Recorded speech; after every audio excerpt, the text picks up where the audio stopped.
perched high above the blacktop, it seems almost unreal, impossibly far, and yet just beyond reach. The desires that it instills are basic: power, freedom, and conquest. The dream that it inspires is of shedding all earthbound limitations.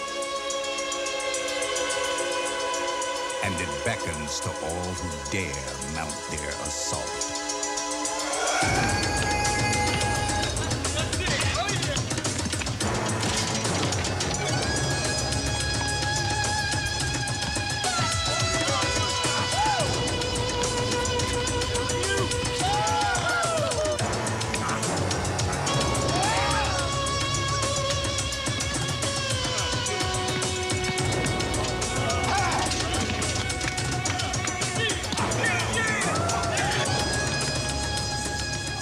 For those who aspire to rule the skies, taking flight is only the beginning.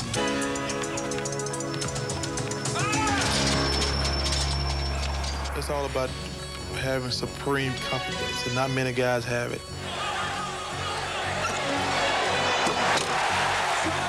You own the ball, you own the game, you own the guy who's guarding you, and you can actually play him like a puppet. One bounce dribble now to Jordan.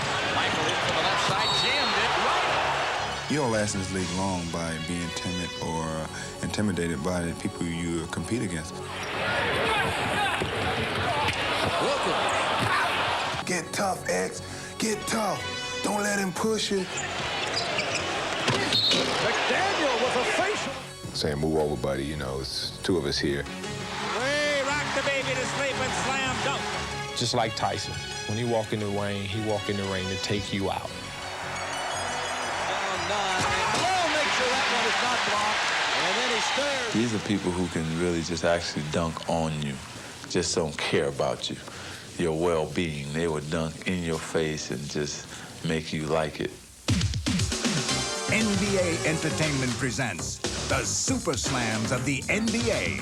The spectacle, the sensation, the exhilaration that knows no boundaries.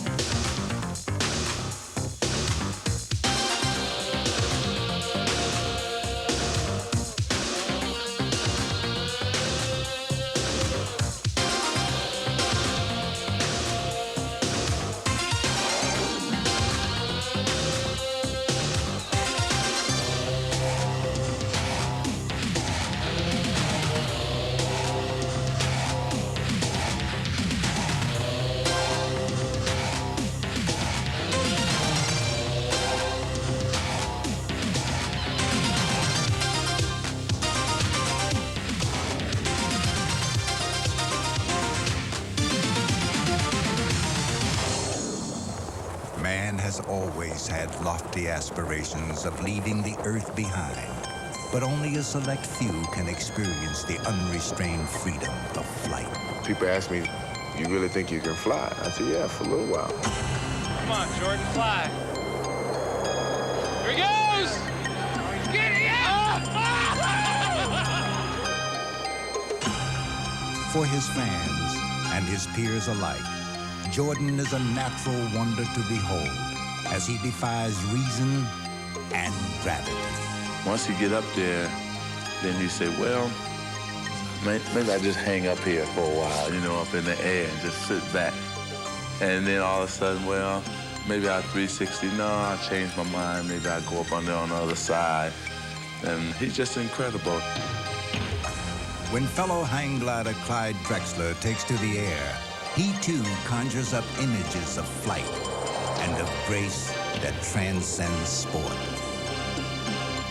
The start of it is wonderful. The acceleration, the drive to get to the basket, and the actual slam dunk is beautiful. That's why I consider Michael Jordan, Clyde Drexler, the most graceful basketball players that play the ball game today. Ballet and basketball, I think, are very close. I think basketball is a form of ballet. So you go right down the line from team to team, the guys that have the leaping ability, are usually the guys that will have the most similarity to the dancers. And perhaps basketball's most elegant performer best captures its essence. My reaction, my internal reaction, was more of calm and peace after the accomplishment. It's interesting how much that's turned around now, because now, we see guys dunk the ball. I mean, they get really excited and hype about it, start jumping up and down, raising fists. Hail man out in front. What really get me psyched up is a dunk. That, to me, that can get me psyched up, get me going. The thing that excites me the most is when a coach call a timeout and chew his forward out because I just dunked on his head. But the mailman is not alone in delivering punishing jams. Charles want to. He can do whatever he wants to out there. There's very few guys can take over a game in the league, and he's probably one of them. Rouse looks like he's just determined to take over this game. Here's Dominic. It's a good feeling. It's a strong, powerful feeling when you can dunk on a big guy, and you know he's going at your shot hard. Dominic.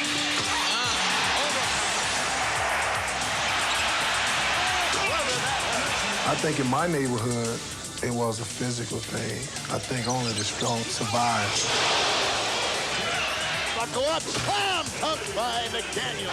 All right, Ewing. I try to dunk it as hard as possible, so the next time I go to dunk it, the person who's checking me or anybody else, they'll think first before they'll try to block it.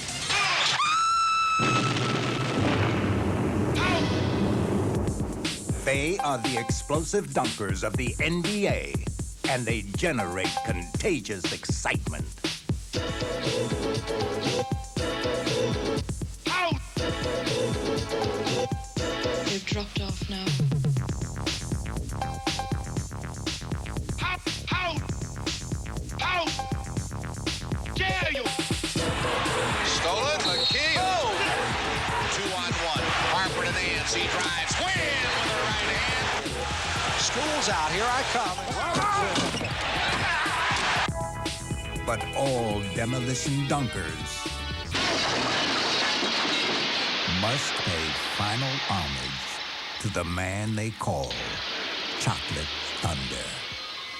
Damn, I did that. I broke a backboard.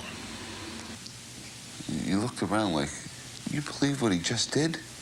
He just tore that thing. The glass was just flying everywhere. Now, I gotta see if I can do this again. To Doug Collins, to Darryl Dawkins. Oh, he did it again. He broke it again. He's broken another backboard. That's twice in one season. And the crowd goes nuts.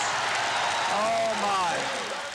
Doug Collins comes down with the ball. I'm pretty sure it was Doug Collins. Bobby Jones cut through. He dished it off to me, and I went up, put it back on the numbers, and came through one more time.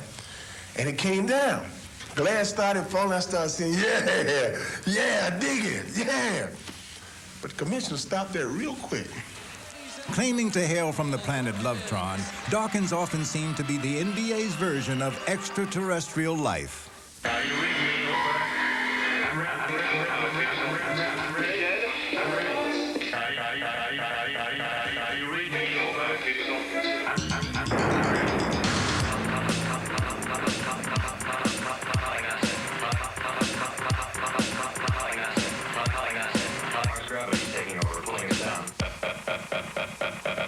As an 18-year-old rookie, he would gain instant notoriety for his outrageous dunks and even more outrageous names for them.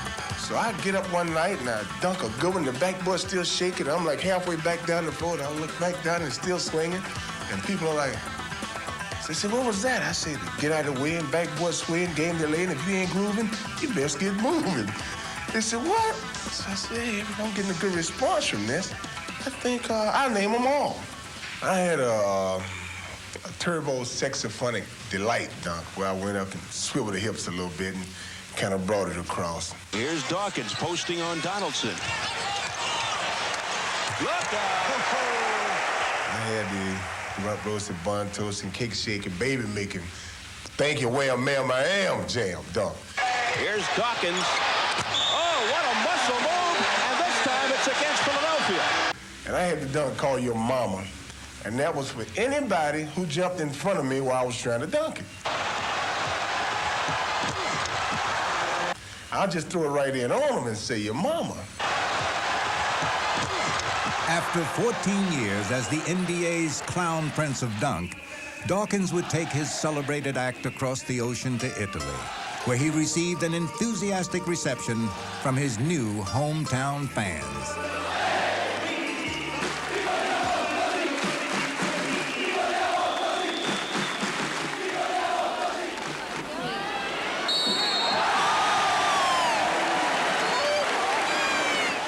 Quickly captivating his new audience, Dawkins didn't take long to realize the benefits of becoming an international entertainer.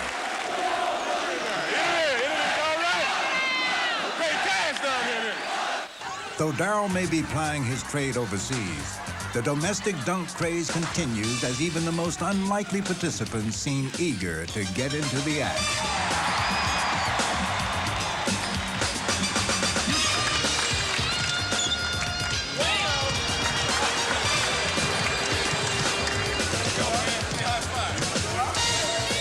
Though some may attempt more death-defying feats than others, the results are always entertaining.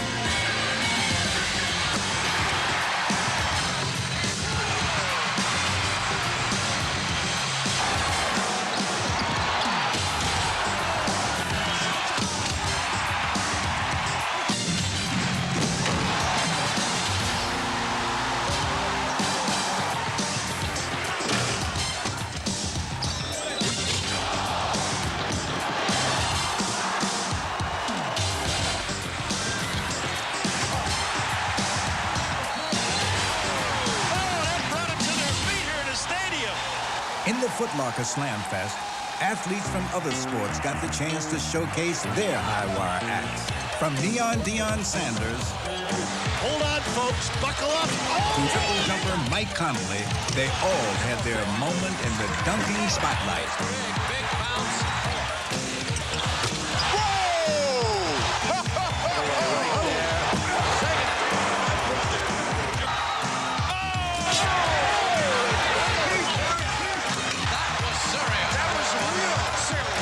Holy cow! Oh, watch this. I hope my wife had the VCR going on that one.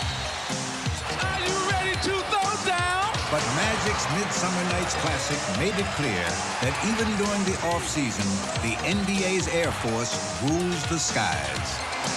All right, now we ready. Now we ready.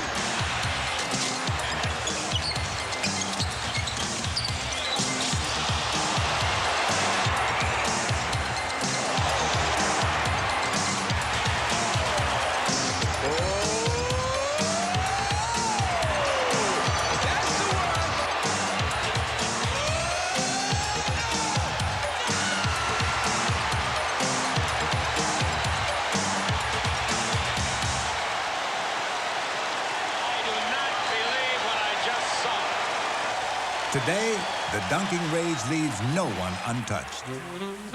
But in basketball's formative years, the NBA's greatest players, like George Mikan of the Minneapolis Lakers and Bob Pettit of the St. Louis Hawks, shunned the stuff shot for fear of repercussions from their rough and tumble opponents. I mean, I could dunk, but I would never even think of doing it. You never saw anybody take off from the foul line and try to dunk. If you did that, somebody would just put you right in the third row. In those rugged early years, an attempted dunk was a sign of disrespect, and it would be met with the swiftest of punishments. Well, every time you lift your feet, you were endangering yourself because they take your legs right out. Players certainly could dunk the ball, but if you dunked the ball, your man didn't like it, and you would pay for it the next time. But despite this shot's perilous nature, the indomitable Minneapolis Lakers still dared to practice this rather unique way of putting the ball in the basket. We had guys that could dunk it just as well, but maybe not as high now. When we would warm up, we would have guys like Pollard and Mickelson and myself and a whole bunch all go up and dunk the ball. Slowly gaining acceptance, the dunk made its way from the practice court to prime-time action. But this was only the beginning. For in the collegiate ranks, fans were flocking to arenas to catch a glimpse of a dunking prodigy by the name of Wilt Chamberlain. When I was in junior high school, no one ever seen one dunk a basketball. And I started just throwing balls down to the basket, and that was a whole new thing. Upon entering the league in 1959, this brazen rookie not only ushered the slam into prominence, but also utilized it as a devastating offensive weapon that could not help but command attention. The best dunk I ever saw was when Chamberlain would go up there and dunk that ball. That was sensational because Chamberlain would slam it, really slam it down with tremendous force. Like Chamberlain, Baltimore's bruising forward, Gus Johnson, was another dynamic dunking force whose overwhelming physical skills astonished the opposition. Gus was probably the most spectacular dunker during my era because he could dunk from 5 or 6 feet away from the basket going by the basket. A power slammer with an imposing presence, Johnson attacked the basket with a reckless abandon, and very few dared stand in his way.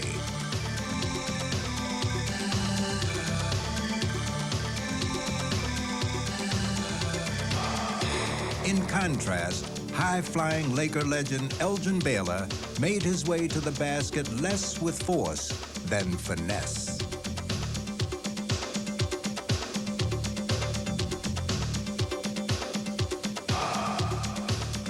While Baylor's contemporary, fluid performer Connie Hawkins also captured the imagination by bringing a stylish grace to the art form. To me, it was a form of expression. And a lot of times you can be playing and come up with a dunk that could turn the momentum around in the game. That was important. Connie was the ultimate finesse. He was the first that I had ever seen with the huge hands that could glide and dunk and stuff all kind of different ways. Leaving his personal mark on dunking artistry, Hawkins astounded the basketball world with his distinct flair for the game.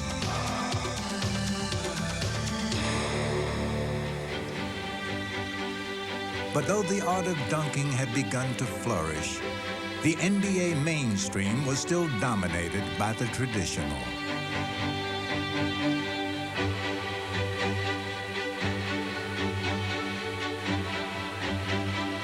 With the perennial champion Boston Celtics setting a conservative tone, some of basketball's more daring innovators began to look elsewhere to find an outlet for their creative energies. The Offbeat American Basketball Association would provide an enticing alternative as these basketball mavericks thrived in this free-spirited new league. The ABA was a run-and-gun league. You had guys who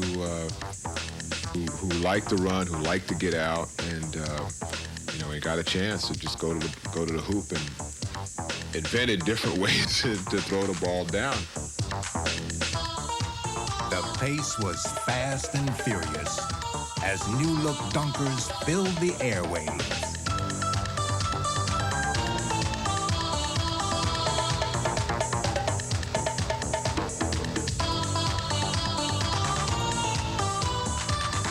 One of the challenges of the league, of the ABA, was not to follow, the precedent that had been established with the NBA, not just be a carbon copy of the NBA, be something different. The ABA had found acceptance from its more established predecessor, due in large part to its larger-than-life symbol, Julius Erving. Quickly demonstrating his pioneering style, Dr. J made frequent and memorable house calls to the opposition's basket. I felt if I got near the basket that I could score at anybody. And the first way was to try and score over. If that lane opens up, you go in there and, you ram the ball.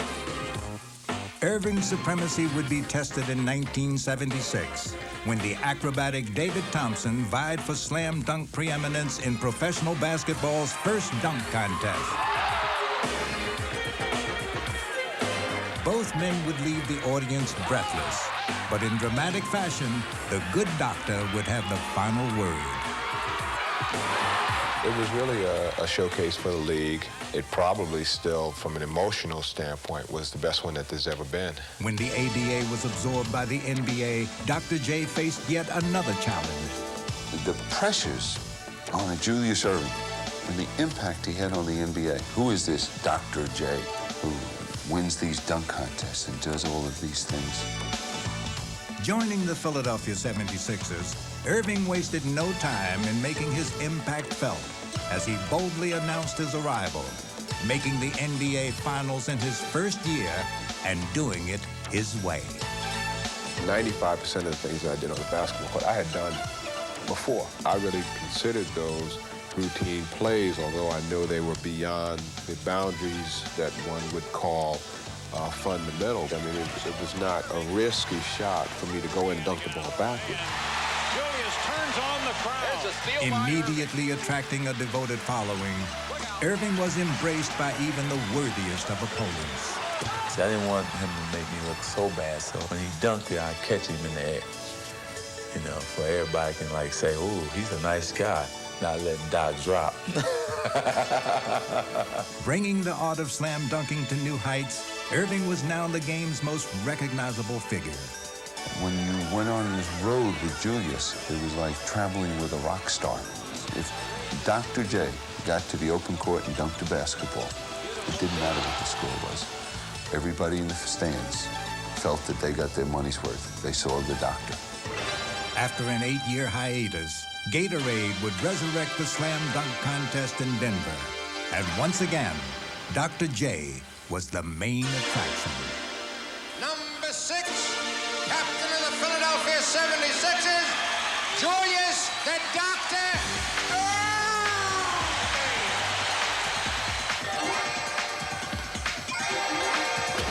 Competing against a hungry young legion of dunkers, this living legend would perform with typical brilliance. And although Larry Nance would defeat him in the finals, Irving had inspired a new generation of aerial assaulters to whom he would now pass the torch of dunking mastery.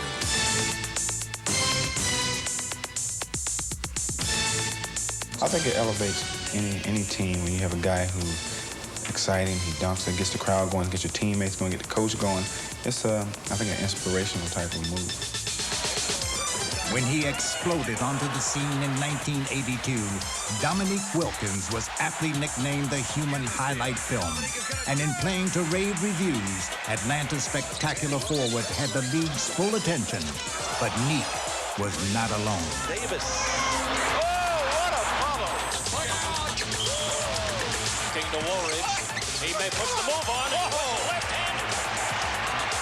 It's like ecstasy almost. I mean, when I see an opening to the basket, they say my eyes get really big. But I'm gonna tell you something that's kind of ironic. People ask me, well, do you know what you're gonna do before you get to the basket? I never know. It's a rhythm thing. Steve Johnson. And this feeling of spontaneity was shared by others. My body be a lot of different ways when I be in the air, and I never know how I'm gonna land or how I'm gonna go up, but it just always had worked out good for me. And though the dunk was still a free-flowing art form, it was now also a disarming psychological weapon.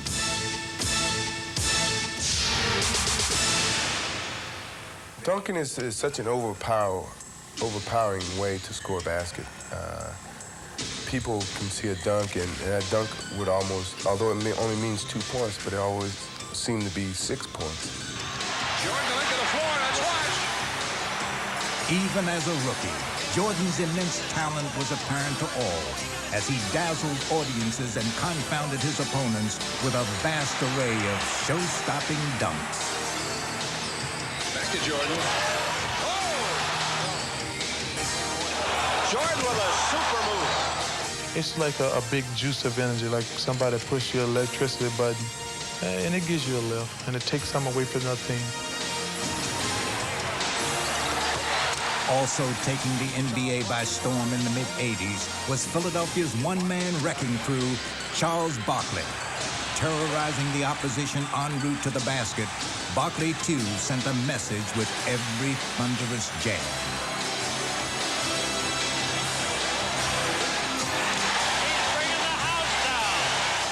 It's just a question of coming through. You know what you can do, just go out and do it. Let it flow. A graduate of the University of Houston's Phi Slamma Jamma dunking fraternity, Drexler easily made the transition to the pros, using his full repertoire of slams as his personal calling card. Infusing arenas with a contagious electricity, this majestic group of aerial voyagers left their indelible mark on the evolution of the dunk and motivated their peers to do the same. Dominique from the outside, no. He can get there, drops it, Orlando.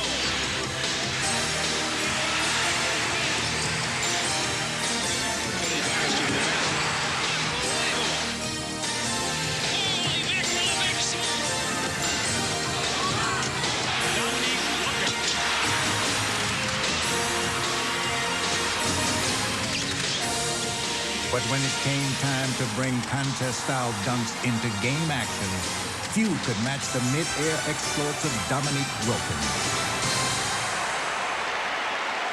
But there are times when the virtuoso performances of players like Wilkins are only a part of a larger artistic collaboration.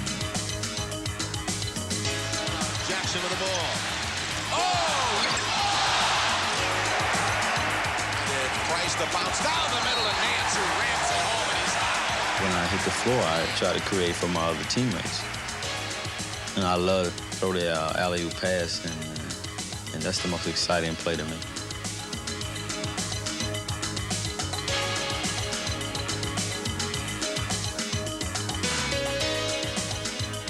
Considered by many to be basketball's most captivating connection, the alley-oop is perhaps the game's most compelling evidence that an unspoken language between players does exist. We don't really have to communicate verbally on the court. We're able to just read each other naturally, and I think that's the exciting thing about it. And when it comes to communicating on a higher plane, nobody astounds his audience quite like Magic Johnson.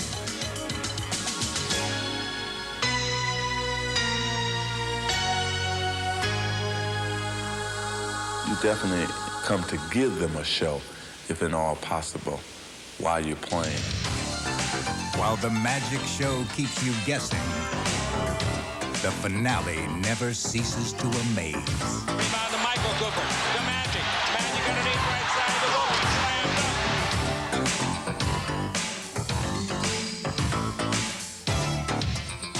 For when Magic does hook up with his high-flying cohort, the results are pure entertainment. That's an entertainment, or showmanship, if you want to say it, of two people who has tremendous creativity, and you never know exactly what's going to happen next.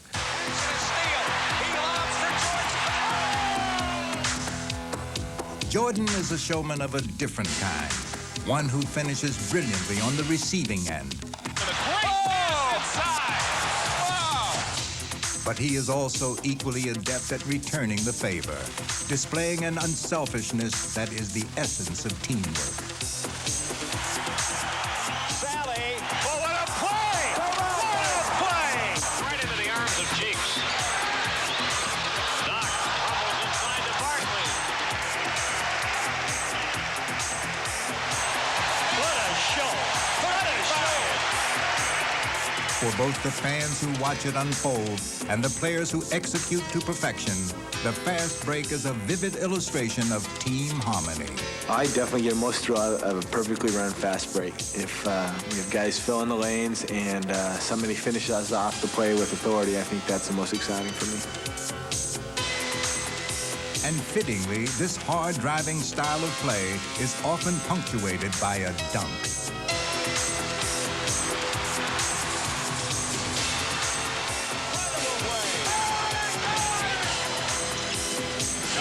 For Elo. Stopped by Walker. A two-handed rejection.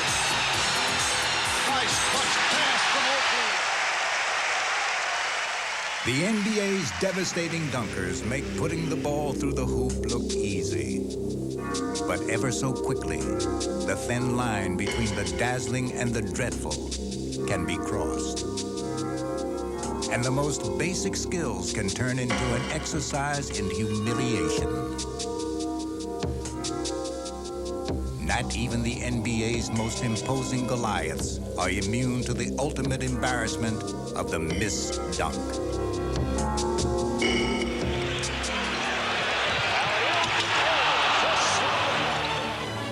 It happens often. Robinson, he missed the slam. And even though it defies description, it is still open for explanation. Once you zero in on the basket, you're trying to let anything distract you. Good pass. Harris missed the dunk. Charles Oakley dishes to Ewing inside. Missed the chance. A lot of it is just, natural ability. It may be amusing, but it's certainly not part of a coach's winning formula.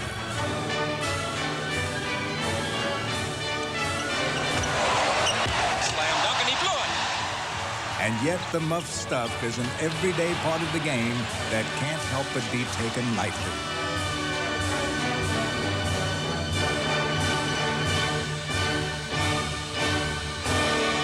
I mean, that's the fun about being a pro sometimes. But sometimes NBA big men seem to need a lesson in the finer points of dunking, and their smaller counterparts are happy to oblige. Down. Go! He's got it again. Optimal finish.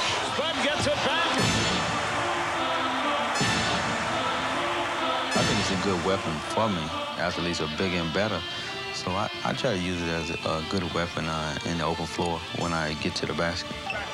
All-star Kevin Johnson utilizes the slam as a form of expression.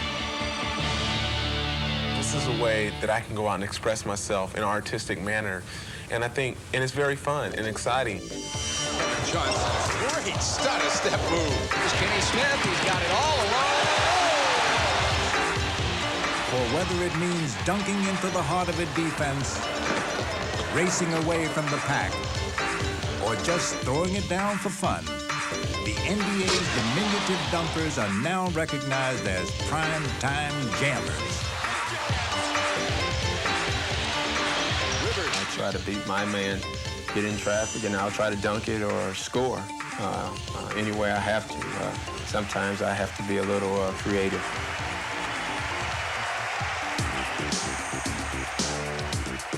Slamming may be an area of expertise usually reserved for bigger players. But despite their smaller stature, this group of men are giants in their field.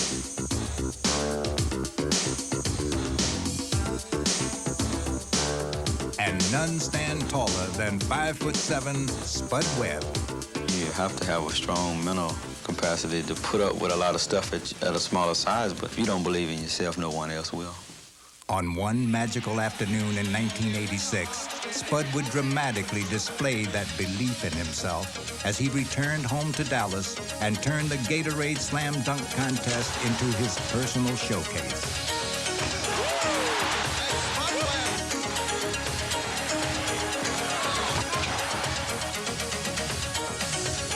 Spud's stunning performance would take a special place in slam dunk history. But he was not the first to bring high drama to its yearly championship.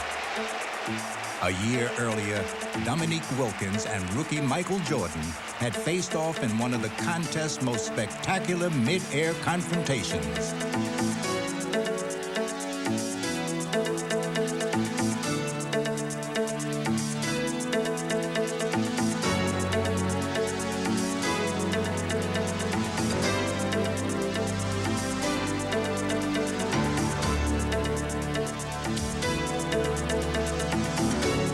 Dominic would emerge victorious. Jordan would have his chance in 1987 as an injured Dominic watched him claim his first slam dunk crown. And now, here's Jordan ready to take off.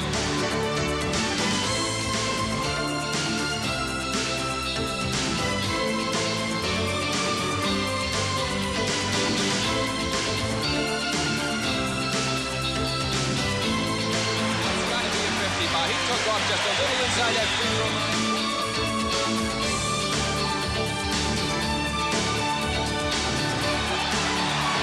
Oh, I love it. He went straight to the basket just like he was floating on air.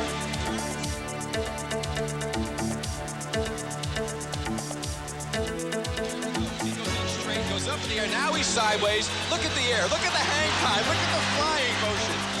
Fittingly, Jordan would first defend his title in front of his hometown fans in Chicago, where the stage was finally set for his much-anticipated rematch with Dominique. Perfect score of 50 on that dunk from Dominique Wilkins. Well, we're still even as Jordan goes up and takes it way down.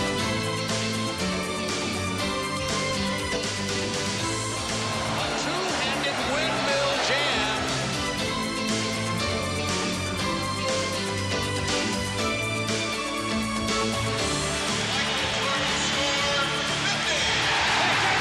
They gave Jordan a 50. He defends his championship. Kenny Walker would step into the slam dunk spotlight in 1989 as he rose from obscurity to add another Cinderella story to the annals of contest history.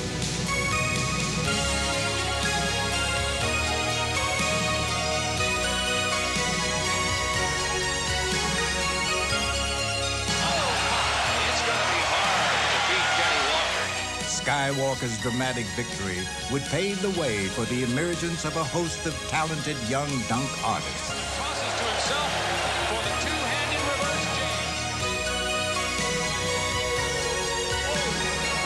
Yes, he gets it. This one looks like a good one. Yes. And though 1990 would see Dominique reclaim the title, a new wave of aerial acrobats would burst onto the slam dunk scene that next year.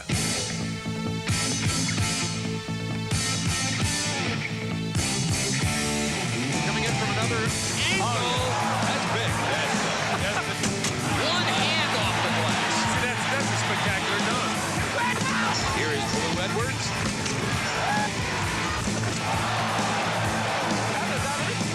Kemp.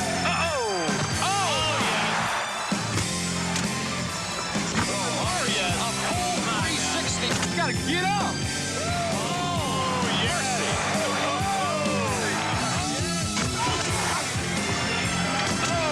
The lob, the bounce, the windmill jam.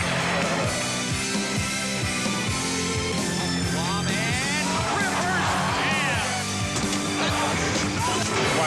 Watch it do this crazy dunk. What you got? Oh, yes. He bring that one. Oh, my. That's the cherry on the sundae. Don't look now, but this legion of high flyers are threatening to rule the skies.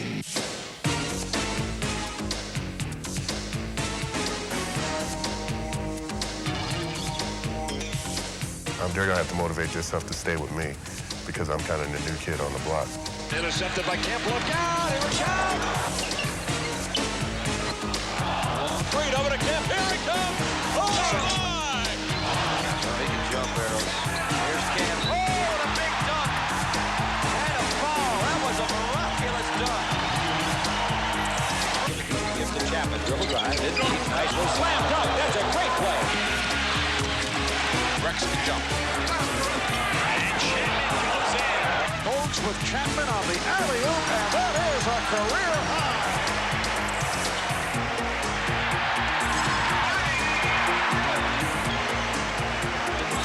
Can't reach it.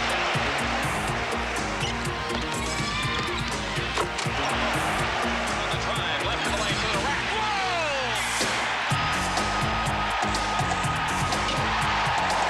Wilkins, Gerald Wilkins allowed it. Kenny Walker for the dunk. Walker.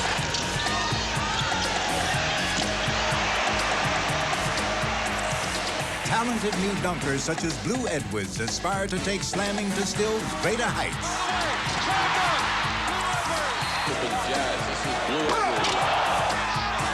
But no matter how much promise these slam dunk prodigies have shown, Stockton, Blue Edwards. they have yet to reach the lofty plateau shared exclusively by two incomparable masters of their craft, the breathtaking Michael Jordan and the sensational Dominique Wilkins, the standard bearers of slam dunk showmanship. They are the proud descendants of the forefather of modern dunking. Probably a guy that most guys growing up emulated, and that was Julius Erving. I mean, I patterned my whole life after him. Although Dr. J is regarded as the shot's foremost innovator, he is humble about his contributions. I'm so far from being the guy who invented the dunk shot that it is kind of amusing. And I generally tell the kids I'm not that old in terms of taking the game above the rim on a consistent basis and making good plays. I can take some of the credit for that, and it did spur a wave of slam dunkers and high flyers. With his groundbreaking style, Erving not only brought dunking into vogue, but he also provided a glimpse of its spectacular future. It's really strange, though, you know, because when you always think that, well, there's this one guy, nobody ever be better than that. You had Elgin Baylor, then Julius Erving came along. And then as great as Julius was and all the amazing things he did, there's somebody who's taken it a level above that, a fellow by the name of Michael Jordan. But Jordan's seemingly boundless ability may find its truest measure in his compelling rivalry with Dominique Wilkins. It's a fun event. I mean, I enjoy competing against Dominique because he's going to do something that everybody loves to do, and that's the dunk. And the dunk is something that inspires everybody, and it certainly inspires me when I'm playing against him. Oh, you find yourself watching sometime because, you know, you never know what those two guys are going to do. Ultimately, it is in the air where such spellbinding improvisationalists become legends, and the most storied of slam dunk fables come alive. My brother Dominique, playing against Milwaukee, they throw the ball to Dominique on the wing, and the whole team collapses on him. Down low for Dominique. Baseline drive. Dominique. Oh, my goodness! Did you see that jam? I don't know how he did that. Dominique! Bob Lanier had covered the rim, and I turned sideways, and I turned back around in the air and dunked it on him. That still sticks out in my mind. I just know, you know, anytime Chicago comes in town, you have to leave your family and everybody else home. You don't want to be embarrassed. Now the Bulls beat the pressure. Jordan from Vincent. Look out. And alley-oop went up in the air on the fast break, and all of a sudden, Jordan went up about 10 or 12 more notches than I did. You know, you're not ashamed to say you stand there in awe. I still have vivid memories of a Dr. J tomahawk dunk. Eaton had stayed back, but here comes Erving anyway. He went up over the top of me and came crashing down and about took the rim off the backboard and just kind of left me standing there with Spalding across my head. People don't realize is I played 15 minutes that night and I fouled out. And I was a little bit upset because I thought I was getting some bad calls. And I just needed some way to show my anger out. Kemp picks Mark Jackson, gets the give and go. Oh! It was no way that we thought he could dunk the basketball, but he proved us all wrong. Oh, please, let's see that again 100 times. I think it was one when Chambers went over Mark Jackson. I mean, that was an awesome dunk. 2-on-1. KJ to Chambers. Jam! Oh, boy. He went right up Mark Jackson. When he hit Mark, he was already high. But when he hit Mark, he went a little higher, and he just tore the rim down. Earlier on, I saw a guy named David Thompson.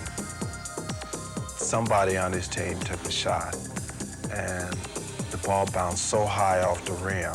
You know, I don't think I'll really be exaggerating when I say the guy went up nose high to the rim.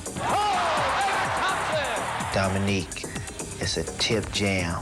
He comes over about two of his teammates back and just jump right over on one hand, just throws it down through the hoop. I mean, it's just awesome. You see that, you be like, God.